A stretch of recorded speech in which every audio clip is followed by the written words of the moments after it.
మాజీ ఎమ్మెల్సీ జాగృతి చీఫ్ కల్వకుంట్ల కవిత కొత్త party TRS ను అధికారికంగా గుర్తించింది కేంద్ర ఎన్నికల సంఘం.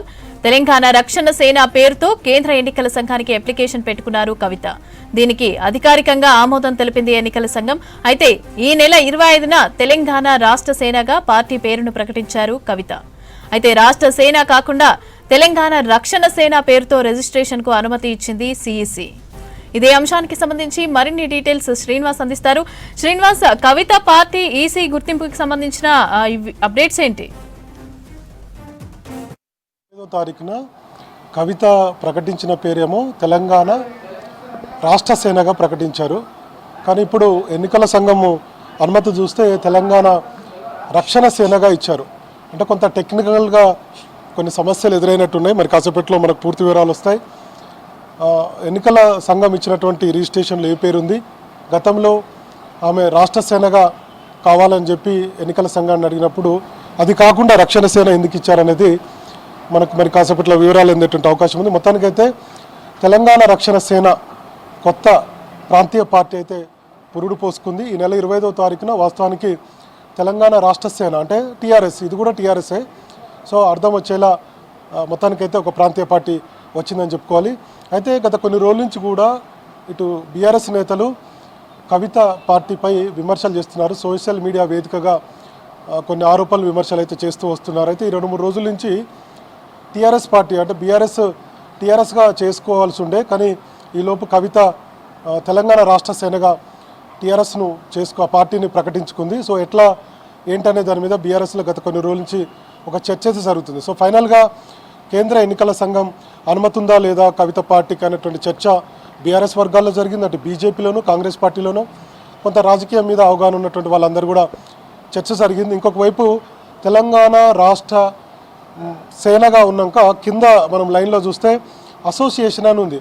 సో దీని మీద కూడా కొంత నెగిటివ్గా పోస్టులు పెట్టారు. ఇవన్నీ చూసుకొని కవిత కొంత మార్పులు చేసుకున్నట్టుగా మనకైతే అర్థమవుతుంది. మరి కాసేపట్లో ఇందాక నేను చెప్పినట్టుగా దీని వివరాలు వస్తే మనకి ఇంకా పూర్తి అప్డేట్ వచ్చేటువంటి అవకాశం ఉంది. అయితే తెలంగాణ రాష్ట్ర సేన అంటూ కింద అసోసియేషన్ అని ఉన్నది. సో ఈ అసోసియేషన్ ఎందుకు పెట్టారు ఏందనేది సోషల్ మీడియాలో ఆమె 25వ తారీఖున బేర్చల్లో మునీరాబాద్లో పార్టీ ప్రకటించిన తర్వాత ఒక ఫేస్బుక్ పోస్ట్లో అధికారికంగా వాళ్ళ సంబంధించినటువంటి ఫేస్బుక్లో ఈ పార్టీ పేరును పోస్ట్ చేసినప్పుడు అందులో అసోసియేషన్ అని ఉంది.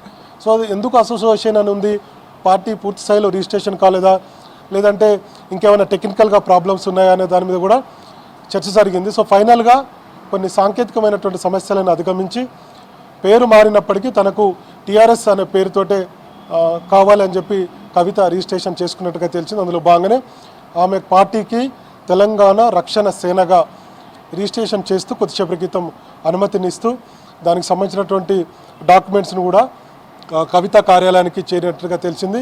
సో గత కొన్ని రోజుల నుంచి మనకి 25వ తారీఖు నుంచి ఈరోజు 30వ తారీఖు దాదాపుగా 5-6 రోజుల నుంచి కూడా తెలంగాణ రాష్ట్ర సేన పార్టీ ఆవిర్భవించింది అన్నటువంటి చర్చ ఉండే. ఇప్పుడు రాష్ట్ర ప్లేస్లో రక్షణ అనే పేరు అయితే వచ్చింది. ఇప్పుడు ఇక్కడ నుంచి అది మొత్తానికి టీఆర్ఎస్ఏ ఉంటుంది, కానీ పేరు మాత్రం తెలంగాణ రక్షణ సేనగా ఇక్కడ నుంచి పిలుచుకోబోతున్నారు. సో ఫైనల్గా అయితే రిజిస్ట్రేషన్ ప్రక్రియ అంతా కూడా పూర్తయిపోయింది. సో నెక్స్ట్ అంతా కూడా పార్టీకి ఓట్లు వచ్చిన దాన్ని బట్టి ఆ రిజిస్ట్రేషన్, ఆ గుర్తులు ఇవన్నీ కూడా ఎలక్షన్ కమిషన్ ఉంటుంది. అది మనకు రెగ్యులర్గా తెలిసినటువంటి విషయమే.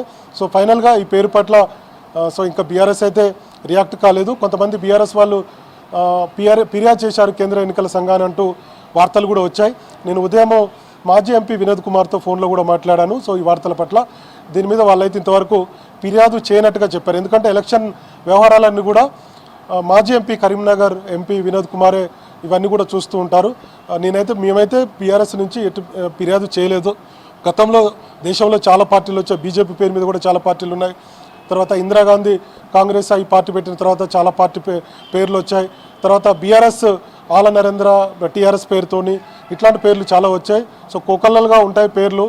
సో ఫైనల్గా ఏదైతే గుర్తింపు పొంది ఉందో ప్రజల్లో ఏదైతే పార్టీ ఉందో దానికే పేరు ఉంటుంది తప్ప మిగతా వాటికి పెద్ద పేరు ఉండదు. ఆమె టీఆర్ఎస్ పెట్టుకున్నా మరో పేరు పెట్టుకున్నా మాకేం అభ్యంతరం లేదన్నటువంటి విషయాన్ని ఆయన చెప్పారు. నేను ఉదయం ఫోన్లో కూడా ఈ అంశాన్ని ప్రస్తావించాను. సో ఫైనల్గా బీఆర్ఎస్ మరి దీని మీద ఫిర్యాదు చేస్తే టెక్నికల్గా ఏమైనా సమస్యలు వచ్చాయా లేదంటే తెలంగాణ రాష్ట్ర సేనగా పెట్టుకున్నప్పుడు కింద అసోసియేషన్ ఉంది కాబట్టి అసోసియేషన్ అంటే బాగుండదు అనేటువంటి ఉద్దేశంతో కవిత కొంత లీగల్ ఎక్స్పర్ట్ అభిప్రాయం తీసుకొని ఫైనల్గా తెలంగాణ రక్షణ సేనగా మార్చుకున్నారనేది మనకు కాసేపట్లో ఒక క్లారిటీ వస్తుంది.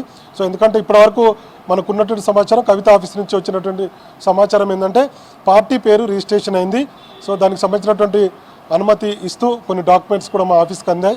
ఆ పార్టీ పేరే తెలంగాణ రక్షణ సేనగా పెట్టారు, దానికి అనుమతి ఇచ్చారు అనేటువంటి విషయాన్ని కవిత ఆఫీస్ నుంచి సమాచారం అయితే వచ్చింది. ఇక నుంచి రాష్ట్ర సేన అనేది ఉండదు, రక్షణ సేనగా ఉంటుంది అనేటువంటి విషయాన్ని వాళ్ళైతే చెప్పారు.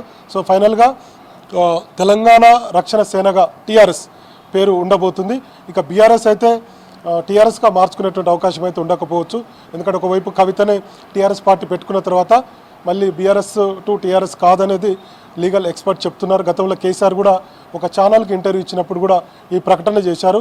సో గత కొన్ని రోజుల నుంచి బీఆర్ఎస్ నేతలు కూడా ఆఫ్ ది రికార్డులో కవిత విషయాలు మాట్లాడలే కానీ ఆఫ్ ది రికార్డులో మాత్రం మాట్లాడుతూ వచ్చారు. కేటీఆర్ కూడా మొన్న ఒక ప్రకటన చేశారు మీడియా సమావేశంలో, మీడియా అడిగినందుకు. చాలామంది చాలా పార్టీలు పెట్టుకుంటారు. తర్వాత కేసీఆర్ మీద కామెంట్స్ మీద కూడా ఆయన పెద్ద సీరియస్గా స్పందించలేదు. కేసీఆర్ మీద చాలామంది చాలా మాట్లాడుతుంటారు, మాకు చాలా పనులు ఉన్నాయి అనేటువంటి విషయాన్ని కూడా ఆయన ప్రస్తావించారు. సో ఫైనల్గా కవిత పార్టీ పేరైతే చేంజ్ అయింది. తెలంగాణ రాష్ట్ర సేన నుంచి తెలంగాణ రక్షణ సేనగా పేరైతే మార్చారు. సో కేంద్ర ఎన్నికల సంఘం అనుమతి అయితే ఇచ్చింది. ఇక మిగతా ఫర్దర్ అప్డేట్స్ చూడాలి, ఎందుకు మార్చారు, ఏం జరిగింది అనేది మరి కాసేపట్లో మనకు మరింత సమాచారం వచ్చేటువంటి అవకాశం ఉంది. మమత.